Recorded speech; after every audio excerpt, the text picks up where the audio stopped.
If you're looking for best practices for your bank or credit union, join us while we talk all things sales, marketing, and strategy for financial institutions.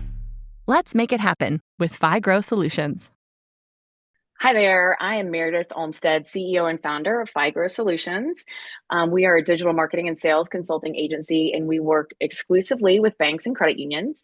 And I have quite a treat here with me today. So we have a guest podcast member. We usually have people who are on our team, but today we have a guest, and his name is Ronaldo Hardy. Ronaldo is the president and CEO of NACUSO. And I wanted to give him a chance to introduce himself. And then we're going to be talking about what is it, why it's important, or how, like an endeavor that he went through with a credit union that he used to lead in creating a lot of certified financial counselors through his employees and the benefits and how he did that and how that really positively impacted everybody involved. So Ronaldo, say hello and just introduce yourself really quickly. Yes, I'm Ronaldo Hardy, President and CEO of NACUSO, which is the National Association of Credit Union Organizations. I have been in financial services for 22 years now, 20 of those in credit unions. So I've been around for a little while. As you mentioned, I've got an opportunity to lead credit unions. I've been, like you, a consultant for about 4 years, one of the owners of CU Strategic Planning. And now I'm in this role helping to accelerate the transformation of our industry through the scalable solutions that really help us to grow and move forward. Yeah. CUSOs are amazing, and they bring a lot of great new technology and expertise into the credit union space, and kind of help, I think, definitely help credit unions become a little faster in their new adoption of new technologies and approaches. So nice to be able to chat with you, Ronaldo. And so the question was, so I saw you speak last month, or I guess it's 2 months ago now because it just is November, but in Hollywood at our MAC conference. And you mentioned in that presentation that when you were the CEO of a credit union down, I think it was in Louisiana, one of the things that you did was you made it a priority for all of your credit union employees to become certified financial counselors. And that is not just like the loan officers. That was literally every member of your staff. So I thought that was absolutely amazing when you mentioned that. And that was one of the things that I decided I thought we should really unpack on our podcast. So we're going to talk just for like 10 minutes or so about this. So like, just really quickly, well, I guess we could say, I can say, why did you decide to make that a priority? And then how did you accomplish that? Like what went into it? So I guess the why and the how first. So at Southwest Louisiana Credit Union, we had undergone this transformation where we changed our vision and mission. Our vision became eliminating poverty in our community. So we really wanted to focus on that. And we wanted financial empowerment for all. And we had undergone a few different things to help us to get that, to realize that vision, right? So we really study strategically what's necessary to get people out of poverty cycles. And then we did some things with our staff to make sure they understood the type of consumer that we would be impacting. But our team, as we were kind of putting our heads together and saying, okay, how are we going to live this out? One of the things that was really important to me is that no matter who a member interacted with, or even a person in the community, because a lot of times we're out in the community, our logo shirts on, I wanted to make sure that we had the information, the knowledge, and the tools to help people get out of difficult financial situations, no matter what.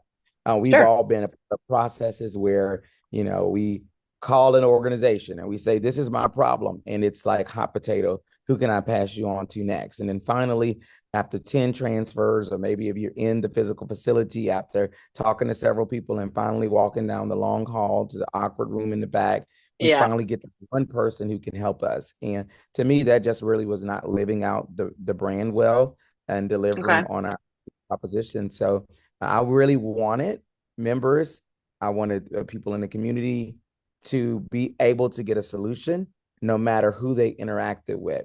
And that created a different ownership and buy-in amongst our team. Now, I know you talked about, okay, what did it take to do that? And what was our process like?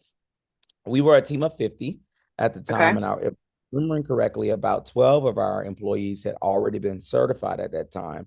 And we had this process just kind of sprinkling in one or two, and then we would have people who were recertifying. And in this particular year that we said, oh no, we're going to go all in, we decided that the 38 employees that still needed to be certified, to include myself, were going to go through the process. Okay. And it was nearly $1,000 investment for each employee that we had to do that for. So we spent about $38,000 Okay. to our employees were certified, and we used the program that our league had. I think it was tied to CUNA as well. So it was a partnership between CUNA and the leagues. And that's the program that we used to do it. When we first sent it in, the league, they were like, hey, we kind of think, did y'all mean to send us 38 registrants? They're like, Because this is a that, typo. You meant to send 3 or 8 or something like that, but not 38. That's literally, I funny. believe that just our staff alone represented more than half of the counselors that went through the program that year. So that's how Wow. shocking it was that we were going to do that, but we were that committed to our culture and our vision. So we did And what it so it took. took a few months. Was it virtual? Was it in person? Like, how did that work? So first they sent us the materials to study. So there's, study materials. There's a really big binders of Gotcha. information that you have to go through. And then there's a test that is Hmm. proctored, and come on site to do it for us. Initially they were thinking, okay, typically they would have everybody come into one place in order Hmm. to execute that from a state perspective. But because of our specific scenario that they actually ended up coming to us, we set up a testing center and they Nice. proctored, we took it. And I think in that first round, maybe 90% passed the test right away. And the other Awesome. 10% take it, and they ended up passing it, and we were 100% certified. Fantastic.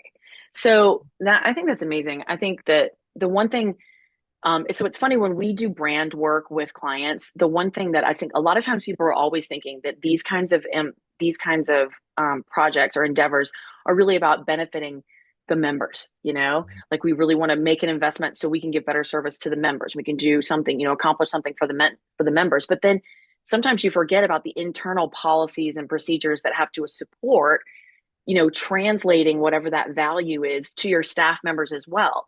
And so, Yeah, like, I think the example I think of is like if you're giving back to the community in some specific way, say it's, environmental, impacts or something, and you want to give volunteer paid time off to your staff so they can go and volunteer with an organization like that. It's kind of like a similar thing, but like, so in this case, it's like you want to address poverty in your community, but in order to do that, you're also addressing financial wellness of your staff because even though they're learning how to be a certified financial counselor, it had to have benefited them too, right? I mean, they all were getting absolutely. more, yeah, the financial benefits of them learning how to better manage their own personal finances probably helped them just as much as any member, right? Absolutely. It was very impactful to them. And we had employees who said that they were happy that they went through the process because it gave them a deeper knowledge of certain aspects. It's very interesting to be in financial services and to work around money and to kind of Yeah, really know some of the ins and outs and still have those same struggles that other sure. consumers. And by us educating our staff in that way, we armed them with the tools and the resources necessary to be thoughtful about their own financial journey. So that was absolutely one of the outcomes that we saw as a result of it. And our staff they were very, very appreciative that we had done Yeah, that. that's awesome. And it helps their kids and their families and friends. They're probably giving advice to everybody around them after that. So it's awesome. What about members? Like how did that benefit your members? And like I assume the members eventually were finding out, oh, every member of the staff at the credit union is a certified financial counselor, but what were some of the things that you saw? Like, were there ways that you saw it like really impact members, like anecdotal, impacts or overall to the membership? Yeah. Tell me a little bit about that. So we did promote the fact that we had done that. And I will tell you, it helped us a lot because when I went to the credit union, there were some brand reputation risk that had Okay. existed. True issues. I think we were outside of risk into actual outcomes, right? Okay. Around the brand reputation. And so there were some things that we needed to rectify and we did a lot of work that really connected with the community. One of the things that was in addition to this is I did what was called Facebook Live with the CEO. So I would go live every month and talk Oh, about what we cool. were. welcome questions from them. And we really tried to make sure we accelerated this top-down transparency so that they knew that no matter who they interacted with, they could get the truth. This Hmm. was an extension of that as well. Oh, nice. Yeah. Really know that, not only am I going to get actual, factual, true information, but also to end up in a scenario where you could get assistance no matter what. And I think it helped us to live out the mission very well. It accelerated the growth of the organization. I've been gone for 5 years now. My successor stepped up. He was my COO at the time. He stepped up, took on that role. And in 5 years, the organization has grown by 70% in asset Oh, size. wow. Heard of Yeah, in that's that large.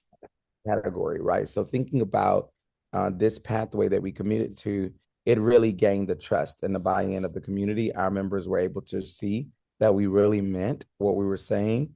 And, no matter who they stopped to talk to, somebody, whoever they got a hold of, had the ability to help. Very, very cool. Did you all see poverty in the community also positively impacted? I mean, because that was really your bigger goal, right? Was to like eradicate it, really. I mean, that was it. Yeah, It's a great vision because you're not gonna play around, you're not gonna reduce it, you get rid of it. I love that. yes. So I don't have the exact numbers on what it has done. I'm certain my successor has more information now because of Yeah. where we were on the journey at the time. But what I will tell you is we were able to do some dynamic work around that vision to include, we were able to create a coalition of all of the entities in the community that served an aspect of that target consumer for us. So we recognize if someone Okay. was in a cycle, it's not just a financial problem.